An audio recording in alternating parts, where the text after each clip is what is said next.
Welcome, welcome, welcome, everyone, and welcome to another wonderful day with another beautiful lady called Jeaneen Tang. And yet again, I know this is going to be a very interesting podcast. How? I don't know. I'm feeling it in my bones because I know nothing of her except I got a snippet of information to do with her son, and that was it. So we just have to go with the flow and see how we go. And Jeaneen's just going to start us off with just telling us how she helps people within a successful business. Welcome, Jeaneen. How are you? I'm great. Thank you so much for having me today. Oh, it's a pleasure. It's a pleasure. And thank you for putting up with me not knowing a thing about you. I know it sets some people back to say, what do you mean? How can you have me on the podcast and not know a thing about it? I get it. So just start us off and just let us know how you help people. Great. So I'm a speech language pathologist. I've been working with people for 23 years. I work with a wide range of ages, all the way from birth to 3 years old in early intervention, all the way through adulthood in hospitals. And I got my degree at the University of Hawaii at Manoa in 2001. And I worked in the school district there for 4 years. And then I got the acting bug and moved to Los Angeles in 2005 and worked in the school district here for 4 years as well, and transitioned then kind of towards more early intervention, which is that 0 to 3 years old, working with children on early language development. So late talkers, children that maybe have autism spectrum disorder, Down syndrome, other disorders as well.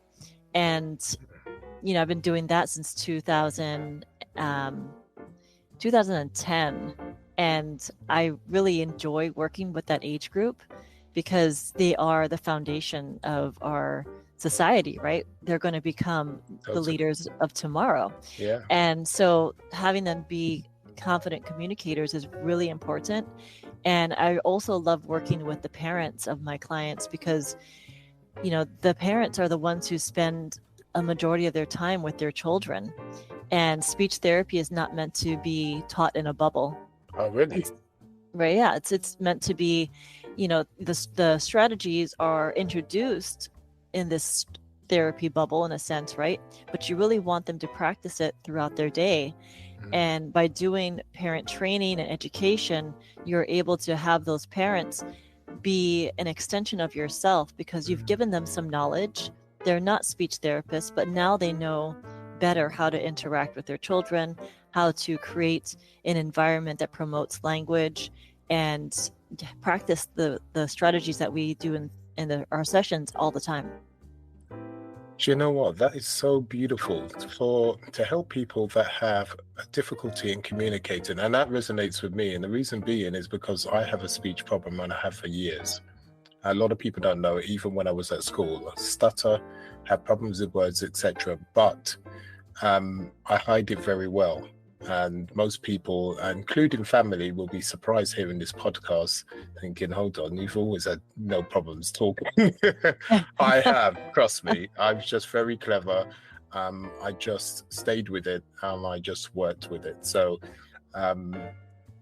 it is very, very gracious of you to spend the time on helping people communicate, because without communicating, it's really, really difficult. I'll give you, for instance, I remember when I was traveling and I couldn't speak the language. And I'm a person, I like to speak to people, try to understand their culture, etc. And I found that so frustrating not to be able to communicate and have that one-to-one conversation. So I can't imagine. I partially can because I have problem with speech, but because for so long I've taught myself so well. I can't imagine when someone cannot speak at all. And you actually give a gift to children, especially, to be able to have that one-to-one. So anyway, I usually don't speak for so long, but because like I said, just some background on me, this is why I had to just let you know where I was coming from.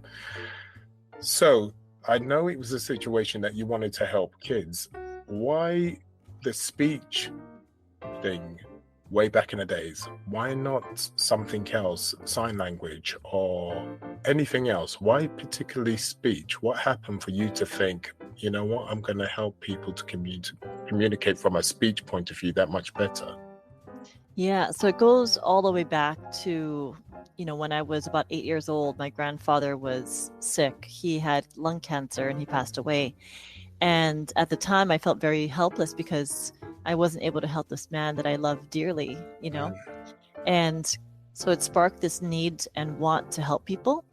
And I didn't know how I wanted to do that. I wanted to be maybe a teacher at some point because I had great teachers. And I thought if I could be a teacher, I could help people. And then in high school, I played sports. And then I learned about physical therapy. And I thought, well, maybe that could be someone that could have helped my grandfather, physically getting him up, getting him moving.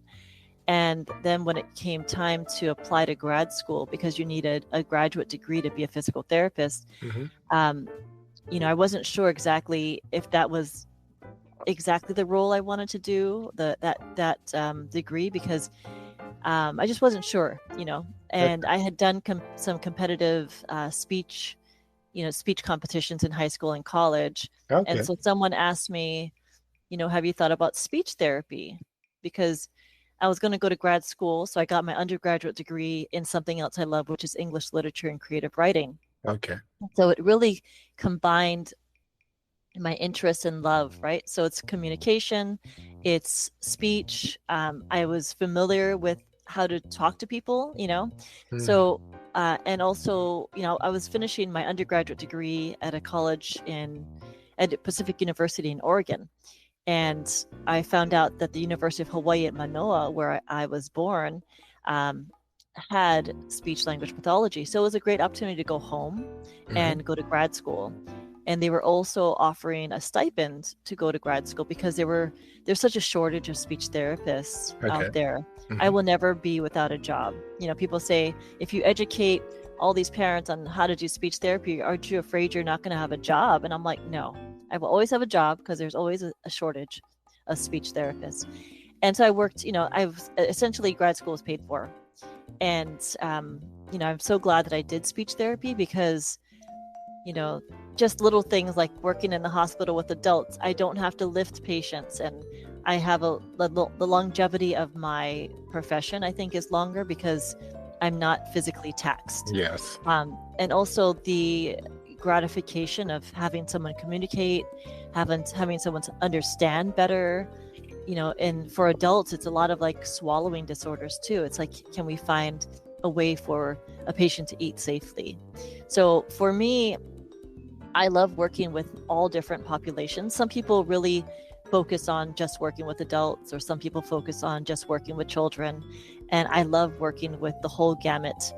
And I truly have a love for early language development because, like I said, they are going to be the leaders of our tomorrow. And to have them be successful communicators now is so important because, like you said, traveling to another country and you don't know the language, we have a lot of kids who understand what's going on in their environment but can't express what they want to say. And as you have always been good with actually communicating, and you always went before speaking in one form or another, going through your schoolage, were you always, way back in the days, maybe as a child, was you always gifted in that way, or did something happen for you to actually work towards being better at communicating with the language, etc.? Was there a time when it was difficult for you, but certain things happened and you became better, or you just had a natural gift all your life? I think it's a little combination of everything. I think I've always been empathetic with people. Like I really, want to get to know people. I ask a lot of questions. I'm very inquisitive. So communication is not really that difficult for me. I don't have, I think I've spoken in front of enough audiences where I'm not so much stage fright. I can speak. It's not a fear of mine. But I do remember growing up, my mom would say that I mumbled a lot. And sometimes I do, I get a little tired, my mouth gets a little lazy, and I will, I'll start mumbling. She used to call me Donald Duck. And when and it's a little offensive, but Oh, I think it's quite cute. I think it's endearing. I think she meant it to be endearing. And when she found out I was going to go to school to be a speech therapist, she was like, you're going to be a speech therapist? So it really, yeah, I come from, a Chinese family, which they don't always build you up per se, but they have the best of intentions. They just don't know how to communicate that. I see. Okay. Well, okay, fair enough. Well, I'll try not to call you Donald Dog. We'll keep that out of the mix for sure. Well, great. So it's a situation that, okay, you've always been great at communicating, and also being in a Chinese family, as you said, things are done differently. And you said the communication is from a different point of view. It's not necessary, and I'm not going to say the way they communicate is bad. It's just different. So if they communicate in a completely different way, how were you able to communicate, considering you was in that household where they have, or within that environment, how they communicate a particular way, but you went another way? How did that come about? I think, being exposed to friends and seeing other friends' families and how they communicate, and seeing that, like, I feel like our family kind of tends to hold a lot of our feelings in, so by learning how to calmly, or more, I guess, not bravely, but being able to express your feelings and points of view, and not feeling like you're going to have backlash because you spoke out of turn, or it's a different opinion of what your parents are thinking or your family is thinking. Slowly being introduced to other friends and their families was really important, because I've learned to speak up for myself. I could always talk to somebody else, but I didn't always stand up for myself. And I didn't always ask for what I really wanted, kind of thing. But I think I'm trying to teach my son to, have his point of view, be able to look at someone else's point of view and kind of judge the situation, and see what is logical and what is more based on emotion, and be a better communicator, and gain those social connections with friends and be able to maintain those. And how's that coming along with your son? I know you were very successful. You were stubborn, but you have to be stubborn if you're going to go against the grain, right? Within the family, you learn how to communicate a different way, in a way that works for you. Like I said, I'm not going to say your family communicated in a bad way. It was just different. But now you're trying to gift that to your son. And how is that coming back? How's your son coping with that? And how is it, from a positive point of view, affecting his life? Yeah, so I'm going to step back a little bit and tell you a little background about my son. Yeah, so when he was born, he was completely normal, right? He was a wonderful baby. He was growing very quickly, and when he was 13 months old, unfortunately, he had a fall from our bed, and the bed was on the floor. It was a box spring and a mattress, very short height, 18 inches off the ground, but he fell in just the right way to create this large brain bleed. And he had to have an emergency craniotomy, and he had a stroke a few days later. So, we had this perfectly normal child, and then we didn't, and the doctor said that he might never walk or talk. And it was a very traumatic time, obviously. And, we've overcome so much of it. There is still residual effects from his accident, because he doesn't use his right arm or hand. He's not able to kind of know where his right leg is in space. He kind of he has balance issues and things like that, but he's learned to do things like shoot a basketball with his left hand. He can run. He can do lots of different things. He did Taekwondo class for a long time. But there's just still disabilities. He will still have a disability, for a lifelong disability, and that also impaired cognitively, right? So sometimes he is not able to create those social connections, and he gets very hurt, if someone doesn't want to play with him, or he feels that someone's teasing him. So it's heartbreaking sometimes, when you're trying to teach communication to your child, and it's not really their fault. How you perceived it to be. Yeah, it's not his fault. He's doing his best, and it's also, the onus also falls on his environment, right? His peers. Are they being inclusive? Are they being empathetic to him? Yes. How are other children being raised? And so we have to teach him the best that we can, and hopefully slowly educate other people on his disability, and that they just need to give him a little extra cushion when they're doing social interactions, and kind of give him a little bit of a encouragement to engage and participate. And he has great helpers at school. He has an adult helper, to help him throughout his day, safety-wise, academically, and he relates really well to adults, because adults also repair conversations. They can guide, the interaction, where, interactions with same-age peers are a little bit different, because, they don't have that conscience of, oh, I need to be nice to this child, or Okay, well done, Mum. I know it hasn't been easy for you. I mean, when he had that fall, what was your initial reaction? I mean, you must have been so bewildered with what was going on, and when the doctor spoke to you, and you had this healthy son, and then all of a sudden it was the opposite. What was that physical feeling at the time? Well, when he fell initially, it was on a wood laminate. And because it was so short, I didn't think anything could have happened that badly.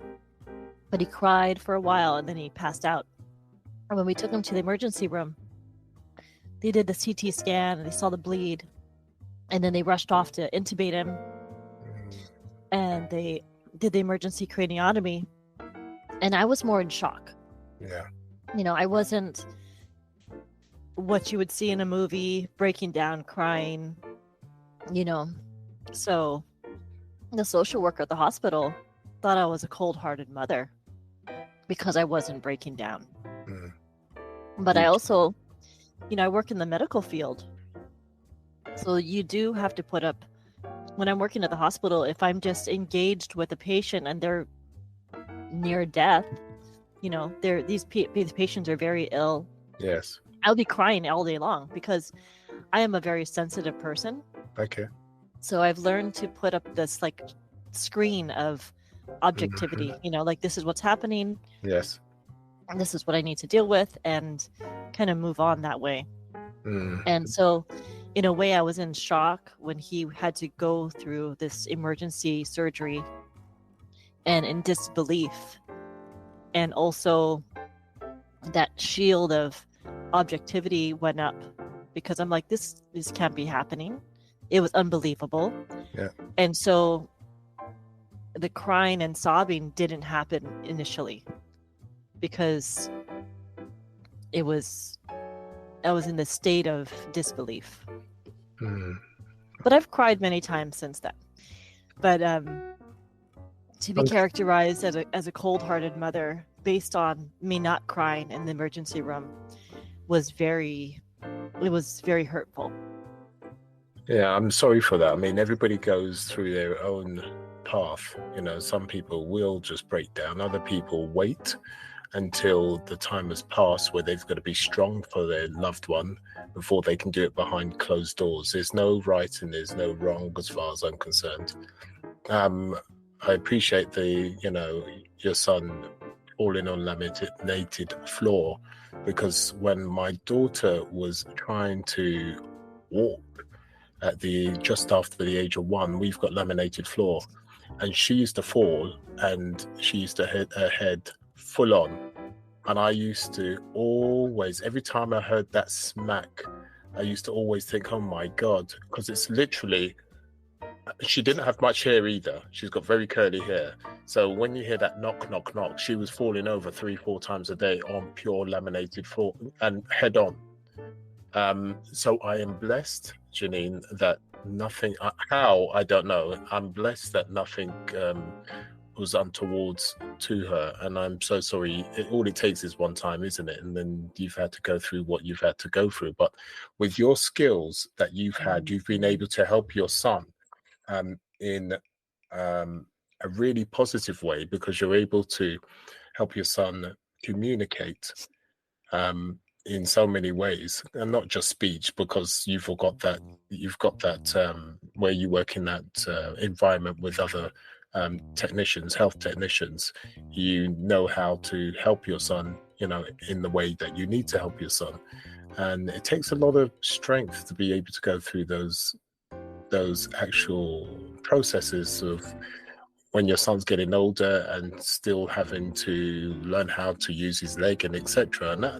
And I can't imagine what that must feel like for you. But I can also imagine that that's also why when you work with your clients, or anyone potentially, be them clients or not, you've got that extra life skill when it comes to communication, how the mobility works and etc. When you're working with your clients, you've got that special insight. And I say this to a lot of people, it's not enough to go and get an education on something, but I think the life skill is far more important than the education. And I can see how it could be good for your clients. So moving on, again, I'm talking too much, people, aren't I? I just find this conversation so interesting, but because I resonate with it, listeners, because like I said, when my daughter's falling, I honestly thought every single time that happened, that's it, I was losing my daughter. Okay, moving on. Your son is getting older. How old is he now? What stage is he at? He's 11. He's going to be 12 next month. Oh, okay. Right. He's a teenager. He's okay. a preteen. He's a tween. I don't know. He started middle school, 6th grade this year. So he's in middle school. He's in the thick of it. Okay, so let's go with that. So now you've gone through a long time with him, trying to help him just navigate the life that he has right now. The teens now is another stage. Is there any difference in how you navigate trying to help him cope with life, be it with teenagers, be it with adults as he's older? Is there any difference at all, or is it same old, same old? I think there's just another level of, nuances of his body is changing, right? He's almost as tall as me. He's like 5'2", and now his shoes are bigger than mine, and all of his classmates are my height or taller, or it's just having to deal with bigger emotions, right? And interactions, and the conversations that he might hear in middle school are very different than elementary. And now they're moving classes. Every period is in a different classroom, so there's a lot more movement and chaos on the campus. So it's not, I don't have to do so much outside the home, but I feel like him in the school, there's so much going on that I wish there was more. I wish I could be in the school. I know I don't want to be a helicopter mom, but I wish I could see the little nuances that he's going through, because I know it's shaping who he is now. And it's great to see when I take him to school in the morning or pick him up, and he says hi to somebody, he knows their name, and they say hi back. That's so heartwarming, because I'm like, I don't know who that child is, but he knows their name and they know his. So it's just like trying to have him maintain that connection with other people, and it's just another layer of these nuances of communication. It's not just, oh, this is your class of 25 kids. and this is who you spend your whole day with. This is your school of other middle schoolers, and there's just kind of a structured chaos that's going on, which is overwhelming, I think, for me more than him. I think so, and I don't know why I want to say this, but there's far more moving parts. Does that make sense? Oh, there's so many more moving parts. It's like, all these balls are going through this thing. It's just, I don't know. No, I know exactly what you're saying.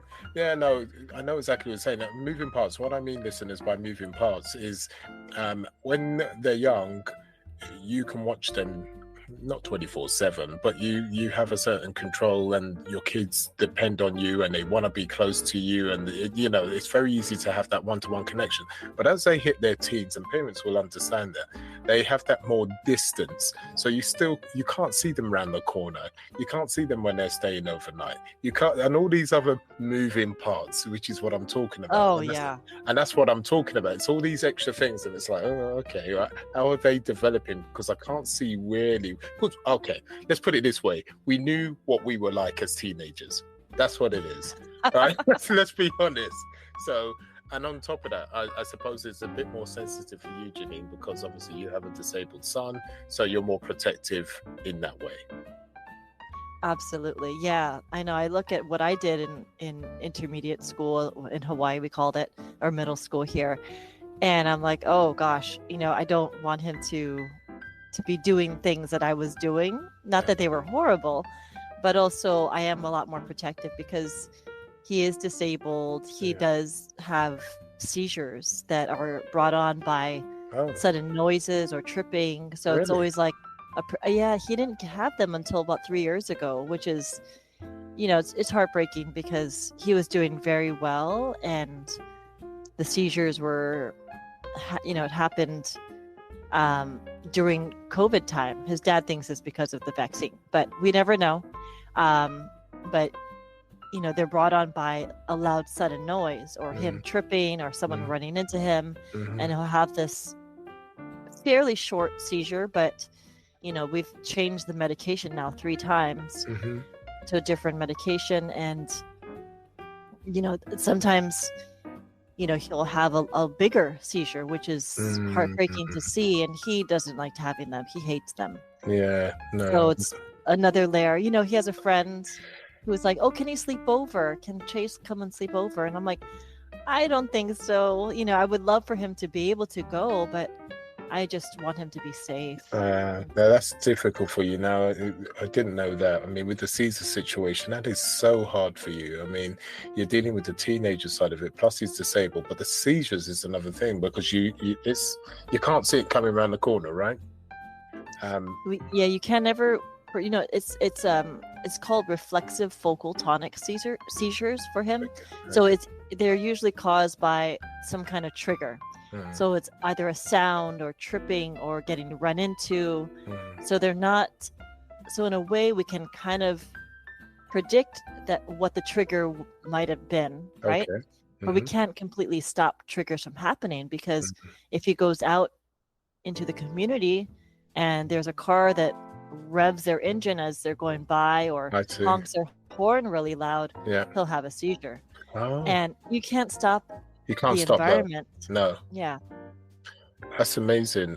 So like you said, you can always see it with hindsight, but obviously it could be any number of things. So that really puts a pause on a lot of things in life, and you must always keep your own age when you're going out for dinner, for instance, or when you're going out for a drive to the park, or whatever the case may be. So you're always living from the point of view of always thinking, how can we just minimize that constantly while you're out?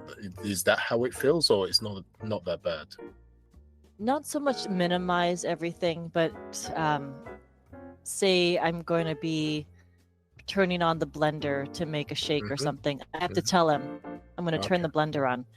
Anytime I'm going to do something that's going to make a noise out of the blue, I need to tell him. If I'm going to sneeze, I need to tell him, because that can trigger a seizure as well. Okay. And then when we go to like the movies, he wants like sound protection, because he's fine. When he plays music in the car, he wants it on level 25. Yeah. He wants it super loud. He knows what's going to happen. So when he knows what's going to happen, he doesn't mind the sound because he He's knows prepared. what to He's expect. prepared. Yeah. But if we go to a movie and he's never seen the movie before, and he doesn't know that there's going to be an explosion here or something happened there, he wants the headphones on because he knows that that's going to trigger a seizure or he's going to get scared by a sudden sound. But if it's something like if we go to his basketball game and the referees are blowing the whistle, he's fine with that because he knows he's in that particular environment and that's an expected sound to happen. But if we're just walking down the street and someone blew a whistle, that would cause a seizure. Okay, so even when I'm not with him, say he's at his dad's house and I'm somewhere else and I hear a loud noise, I get startled because I feel like I have PTSD because I'm like, oh, is he okay? But he's not even here. Yeah. He's not even here, but I feel like I have this trigger of like anxiety about it. Well, you're just being mum. You're in mum mode. That's all it is, and I get that, and it's not easy, for sure. Okay, well, that's great. I mean, you do your best as a mother. You do amazingly well, communicating with him and just trying to navigate the way to make life easier for him. So, moving on from your son, when you communicate with your clients, do you feel that you bring a little from your life and what you've learned into the relationship between you teaching your clients with whatever they need for them to communicate that much better or more efficient? Or what is the right word? I should say better. Should I? Yeah, you can't say better. I can. So, as a young therapist, when I didn't have my son, Okay. I was very happy working with children with special needs. I loved it. And I was very happy that I did not have a child with special needs because I saw the work that it took, with the parents. I was like, that you can't turn off being a parent. No. So if you have a child with special needs, you are always that parent with a child with special needs. And then I had my son, and then he had his accident. And then the turning point, the silver lining in that is that I gained this another level of perspective, right? I have this new perspective. I have this greater empathy and relatability to people that have children with special needs or work with children with special needs. I can see the whole child and the whole situation. Yes. From the perspective of the therapist, but also the advocate for the parent, and letting the parent know that, this is what you should be asking for, what kind of therapies, and what you can do at home, because I've done the same things with my son at home. Yes. So when they feel that you can relate to them, then their defenses go down. Yeah. You have a greater rapport, and that relationship is so much stronger because then you can almost bounce off ideas with each other. It becomes more of a friendship rather than I'm the therapist and you're the parent and this is the client. So it just creates a greater bond, I think, with the unit of the team, and I enjoy working with the parents as much as I do working with the kids, because the parents are, they're a reflection, their reactions are a reflection of the work that I'm doing with the kids. Because when they are telling me, oh, like so-and-so was saying this at home, or we went to the park and they went up to another kid and asked if they could play, or they had a little interaction at a birthday party, with interaction at a birthday party with somebody else. That's great, because before, that child might not have been talking at all. And for the parent to then recognize this new level of communication in their child is amazing. And, I think I could not be the therapist I am today if my child was not disabled.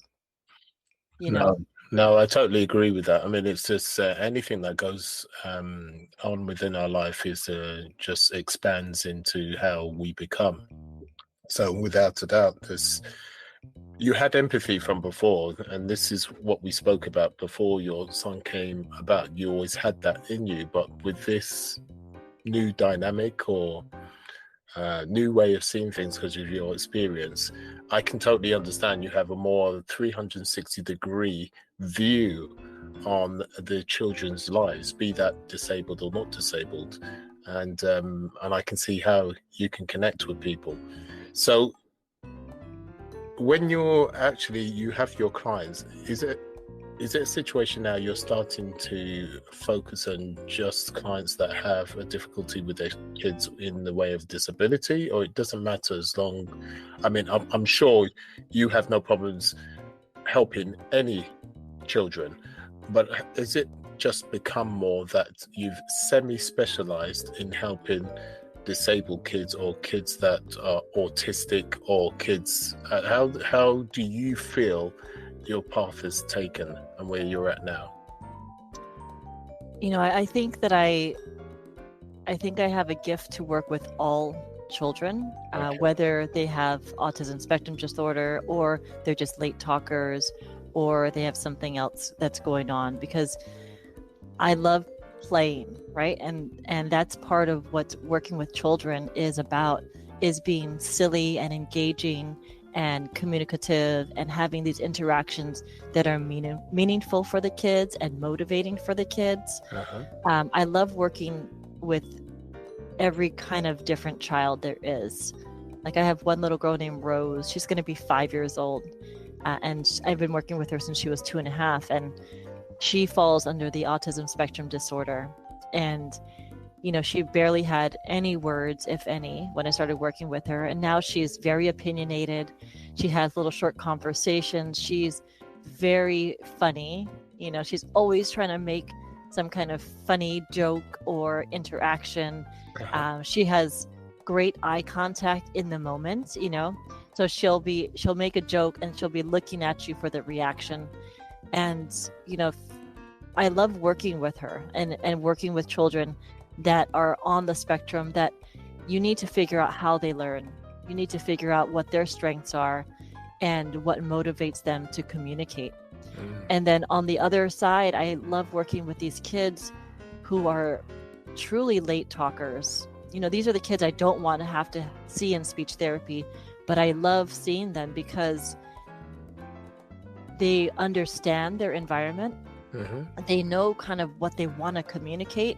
They just haven't found how to get their words out, how to practice their sounds. And once they start picking up words, sounds, communication, putting 2 words together, shortly they're saying 3 to 5 word sentences. They're having short conversations. They are making jokes. They are communicating with their parents. And they often make the fastest gains because, other than their expressive communication, everything else was fine. Cognitively, they're fine. Physically, they're fine. So there's this whole range of children that need speech therapy. And although I love working with that population that are exclusively late talkers because they progress so quickly, this is the population where I feel the parent training could be most effective. If parents were trained on how to expose their children to language and practice language, those kids probably wouldn't have needed speech therapy. If that makes sense. It does make sense. Now, you spoke about the late talkers. With your experience, do you find there's a pattern of children that are late talkers? So do they come from a certain environment? Do they come from because they've come from some kind of trauma? What do you find in general when it comes to late talkers? For late talkers, mostly I find that they have very loving parents who do a lot for them. And the child never really has to talk or communicate because everything is done for them. I see. Oh dear. So I'm in trouble.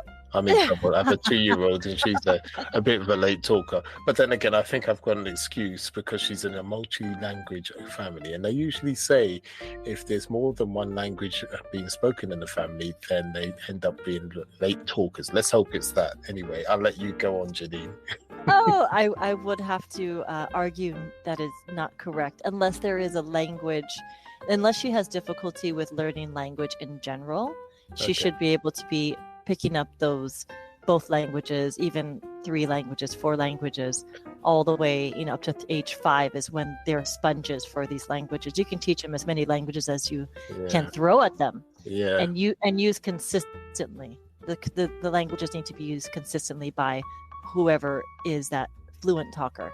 She can totally understand when you're speaking to her. She understands, but she still has her own language when she speaks back to you. But anyway, we'll see how that goes. So as you were saying, it's a situation where it's because the parents tend to do more for them than not so, and that hence the late language issue. Yeah, and if they have older siblings might speak for them. Like, oh, I know that she wants this, and then then the child who is should be learning how to speak for themselves, they have no real need to have to communicate because they're given the toys that they want or the food that they want. They get the parents might dress them in whatever the parents feel, right? Like, oh, I think you look really cute in this today. They'll put them in that. And they're kind of have everything done for them or to them, and they're not really making the decisions. So I ended up writing a book because I can't duplicate myself in therapy and trainings at the moment, but a book, it has my knowledge and it has strategies and practices. Every chapter has a strategy, and then at the end of the chapter, there's interactive activities for the parents to do. So having the knowledge to be replicated and then hopefully get that out to, all these new parents, all these new educators. I've had my speech therapy coworkers read the book and say, this would be great for a new speech therapist too, because it provides strategies for them to use as well as for them to train other parents on. So the book is called Play Dumb and Sabotage. Beautiful. Well, that's interesting.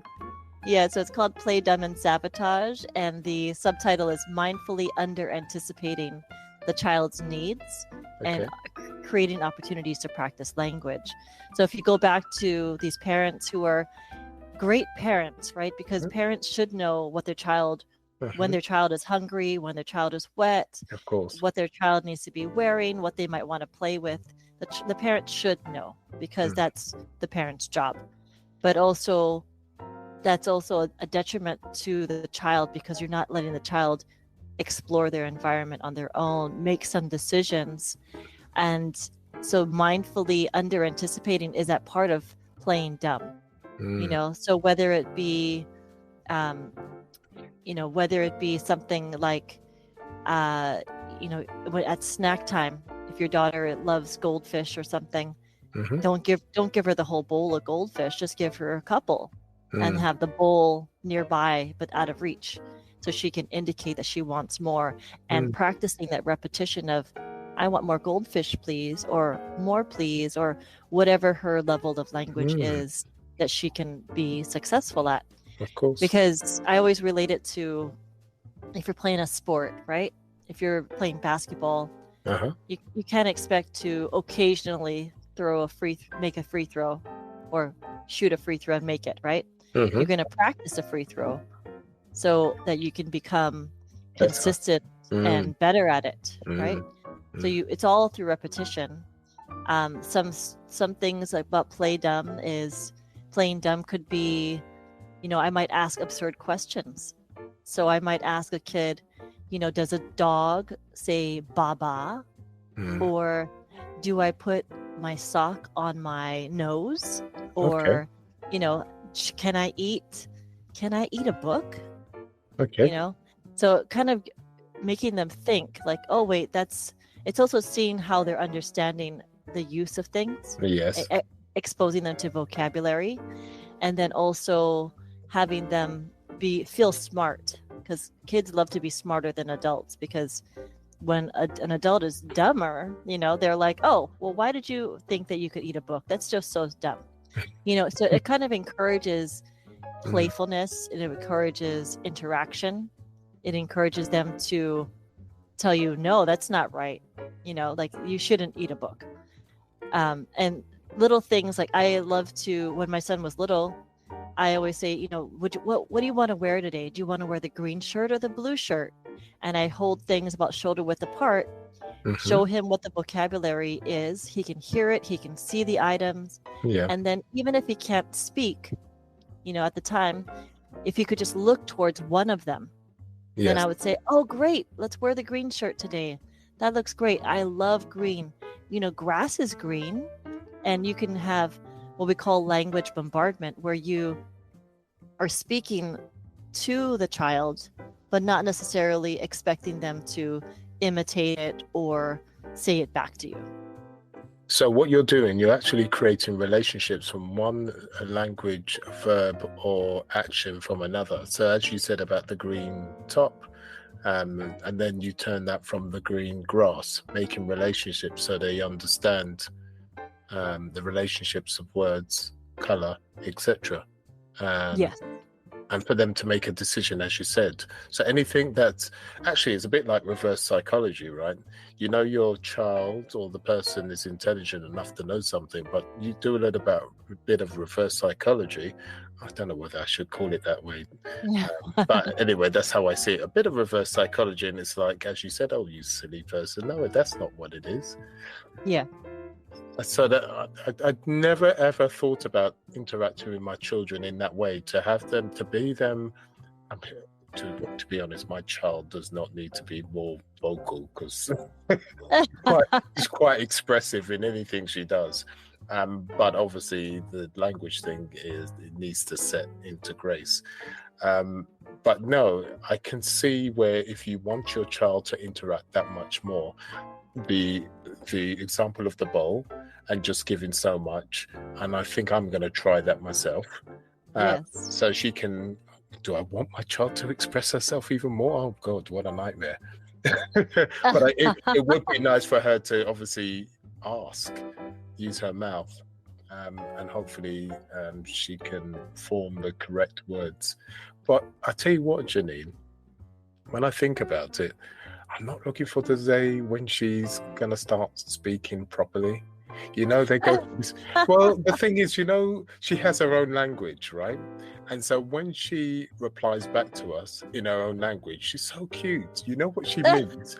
She's so cute. The language of my daughter is unbelievable. So I think as a father, I'm holding my child back maybe, because I just don't want her to go past that. Oh, now you're speaking English, or now you're speaking Slovakian, or you're speaking Spanish. As I said, we're in a multi-language family, so it's very interesting. Well, you have to also understand that what she's saying, but if she goes out into the community or goes to preschool, they will not know what she's saying. Totally, you're totally right. Yeah, I know you're correct, and I know what you was going to say, and you're totally right. I think I'm going to be one of those difficult fathers, right, that just can't let go.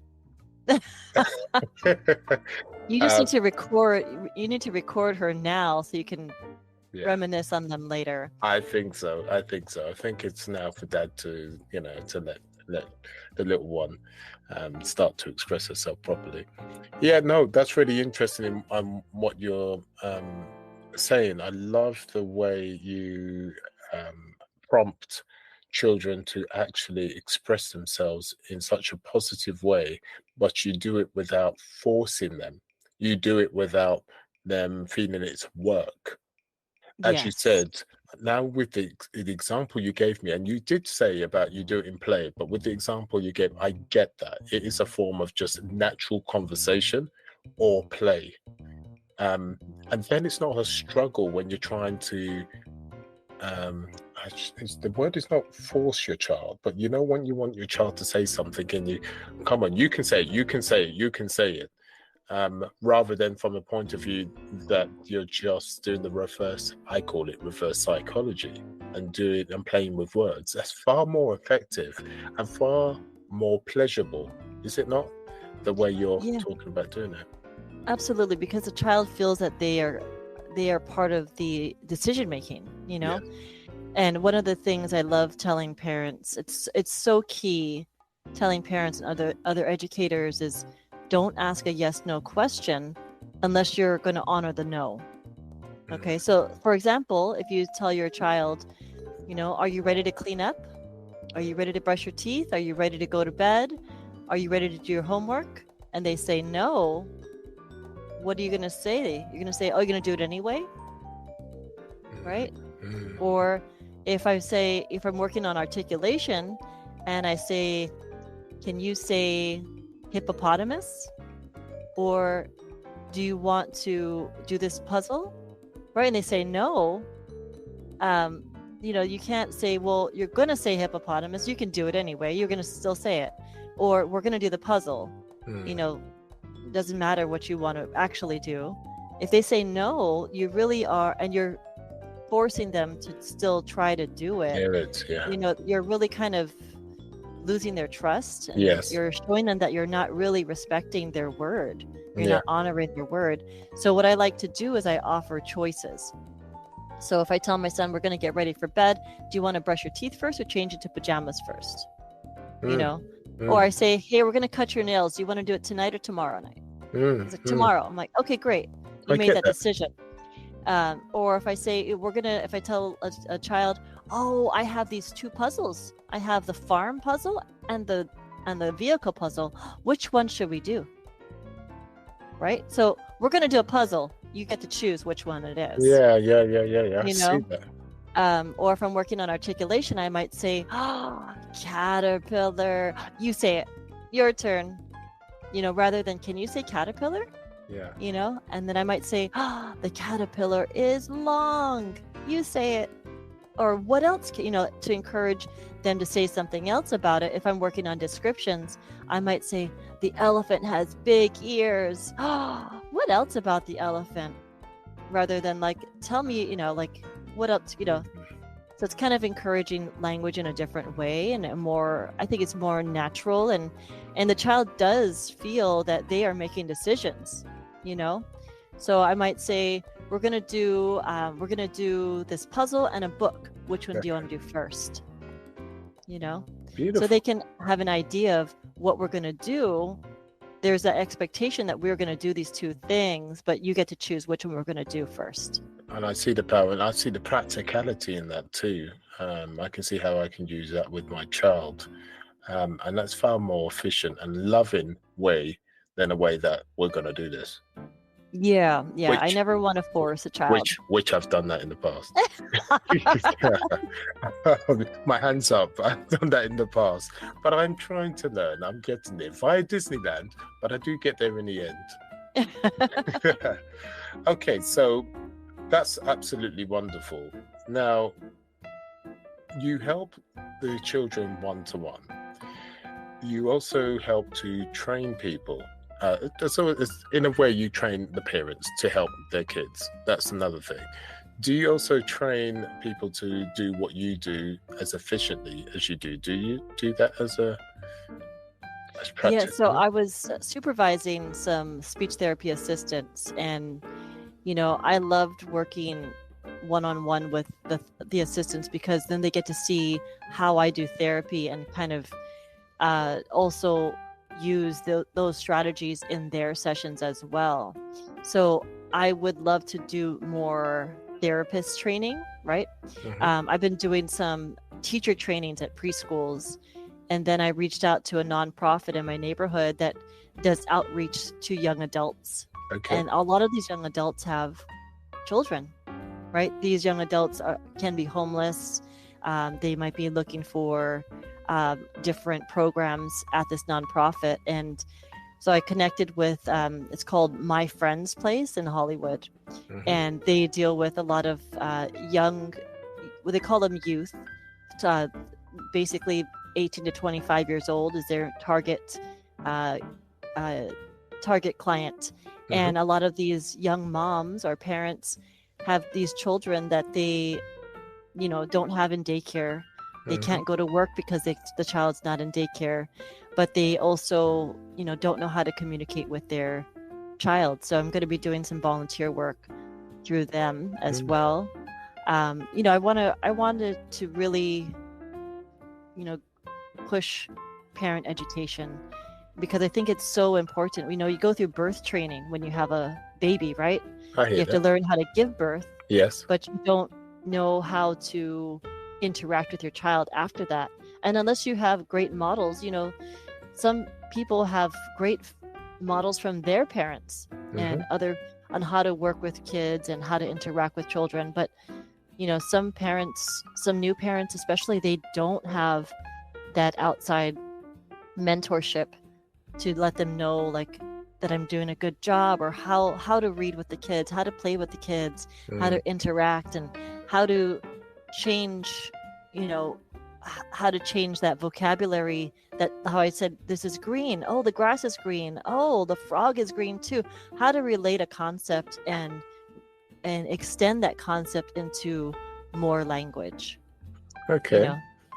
Let's talk about that. I find that interesting, how you're going to educate the parents. Now, obviously, you're helping with the book. That's going to help educate not just parents, but other people. How are you going to, is there any special, are you doing a course or anything like that to help educate parents? Going beyond the book, how are you expanding that? Yeah, so I am in the process of, building my first webinar, and then hopefully in the next 6 months have an online course or training that people can access, whenever they are able to. And then my overarching goal for the next year is to book a TED Talk. And I think this is such an interesting topic that people haven't really heard enough about, that it could really change the way that we raise children and interact with children, and how parents are able to nurture their children, because they're not speech therapists, they're not language experts, but they can get enough knowledge in order to build that communication foundation in their kids. I think so. Well, Jeaneen, I know that when you have that TED Talk or any other talk in front of anybody else, it's going to change a lot of people's lives. It will change their minds or the way they actually interact with their kids, because it will change my life, because I'm going to change the way I interact with my daughter because of you. I see the sense in doing the way you're talking of doing it. I see how it's done through love and play. And it makes sense to me. So I totally agree with you. Yes, we haven't heard enough of it. I mean, I'm a very curious person, and I'm always engaging with people and listening to people, but I haven't heard it from the point of view you've spoken. So you are correct from my point of view anyway. And you're doing a wonderful thing. And may I just say, Jeaneen, thank you. Thank you. My pleasure. I really appreciate that. So yes, you've changed my life. And so when my partner says, "Oh, okay, you don't usually do that," I'm going to say, "It's Jeaneen's fault. It's all her fault. It's Jeaneen." So unfortunately, we'll have to put the line in the sand, Jeaneen. I would like this to go further. Unfortunately, I can't. So how do people contact you so they can get the help? Oh, hold on. Before we do that, how do you help people? Do you just do the one-to-one thing, or do you do over line too? So a Zoom call or whatever. How does that work? How do you help them? Yeah, I can help people in any way that they are accessible. So if they're in Los Angeles, I can do one-on-one in-person trainings. Okay. I'm also going to be doing, I'm available online via Zoom. Okay. And then hopefully when the webinar is up and running, I'll be doing that online and having the course and everything. But if they go to my website, it's playdumbandsabotage.com. Yeah. They can connect with me there. I'll have a free PDF that they can download, a handout with some strategies on how to play dumb and communicate and play dumb and sabotage. Okay. And then there's also going to be a link for my book that they can get on Amazon. Okay. It's available in paperback, as an ebook, and also as an audiobook.